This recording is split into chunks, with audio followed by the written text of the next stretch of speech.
Përshëndetje shenja binjakëve, kjo është panorama e interpretimit javor. Pas lutjes dhe meditimit, kartat i ndava në 4 sfera jetësore, të cilat janë gjendja juaj, familja, dashuria, puna dhe një prizëm orakull. Në gjendjen tuaj personale kemi martesë dhe takim romantik. Duket se ju jeni në një fazë ku kërkoni lidhje reale. Nuk është thjesht dëshirë për shoqëri, është nevoja për afërsi, për dikë që ju kupton dhe ju jep ndjesi sigurie.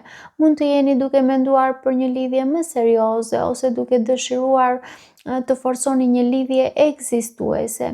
Energjia është e tipit dua diçka që ka kuptim, jo vetëm diçka kalimtare. Në familje kemi punë dhe shenjë uji. Ndoshta disa nga ju kanë të bëjnë me dikë të shenjës së ujit. Duket se në familje ka një fokus tek përgjegjësitë, por edhe një ndjeshmëri që nuk shprehet shumë.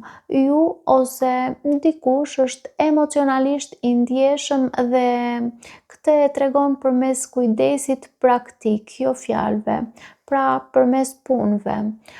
Për disa nga ju mund të ketë edhe një person që ndikon emocionalisht në ambientin familjar, por që nuk hapet lehtësisht. Unë do të thoja, jepini kohë, por qëndroni prezent. Mos u tërhiqni plotësisht, por as mos e shtyni. Balanca është i qëndroni afër, por jo ta impononi. Në dashuri kemi mesazh shqetësues dhe lëre të shkojë.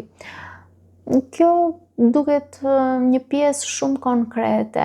Ka diçka që ju shqetëson, që mund të jetë një komunikim ose një situatë ose një mendim që nuk ju lë të qetë dhe karta e dytë është përgjigja. Nuk duhet ta mbani më këtë peshë.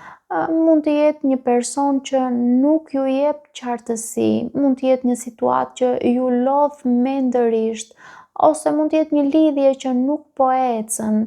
Kjo javë ju kërkon ta lironi, jo ta analizoni pafund. Në punë kemi mashkull kryesor dhe ata do të kthehen. Në punë duket se rikthehet diçka, mund të jetë një person, një ofertë, një situatë e papërfunduar, por këtë herë ju ose një figurë mashkullore me ndikim duket se jeni në pozicion më të fortë. Nuk është më si më parë, tani keni më shumë kontroll ose kuptim ose ndikim mbi situatën tuaj në punë. Në prizmë orakull kemi uri dhe duket se ju nuk jeni më të kënaqur me pak. Ajo që më parë e toleronit, tani ju duket e pamjaftueshme. Kjo uri shfaqet ku? Shfaqet në dashuri, sepse ju dëshironi ndjesi të vërtetë. Kjo uri shfaqet në jetë, sepse ju dëshironi më shumë kuptim. Kjo uri shfaqet në punë, sepse ju dëshironi diçka që ju çon përpara.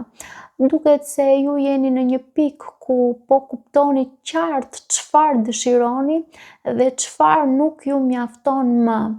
Nëse diçka nuk ju ushqen më, është koha ta lëshoni, sepse ju vetë po kërkoni më shumë nga jeta. Paçim.